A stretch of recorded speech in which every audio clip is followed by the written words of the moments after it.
Hey there, welcome to Site Boosters. If you're into tech tips that make life easier, fascinating facts you've never heard before, and the latest updates in cloud computing, AI, and all things tech, you're in the right place. Make sure to subscribe and tap the notification bell so you never miss a future upload. Let's dive right into the video. So now that we have a basic understanding of containers and Kubernetes, let's talk about Google Kubernetes Engine, or GKE. GKE is a Google-hosted managed Kubernetes service in the cloud. The GKE environment consists of multiple machines, specifically compute engine instances, grouped together to form a cluster. You can create a Kubernetes cluster with Kubernetes Engine by using the Google Cloud Console or the gcloud command that's provided by the Cloud Software Development Kit.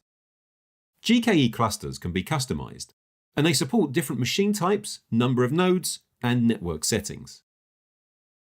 Kubernetes provides the mechanisms through which you interact with your cluster. Kubernetes commands and resources are used to deploy and manage applications, perform administration tasks, set policies, and monitor the health of deployed workloads.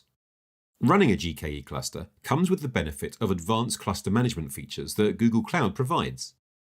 These include Google Cloud's load balancing for compute engine instances, node pools to designate subsets of nodes within a cluster for additional flexibility, automatic scaling of your cluster's node instance count, automatic upgrades for your cluster's node software, node auto repair to maintain node health and availability, and logging and monitoring with Google Cloud's Operations Suite for visibility into your cluster.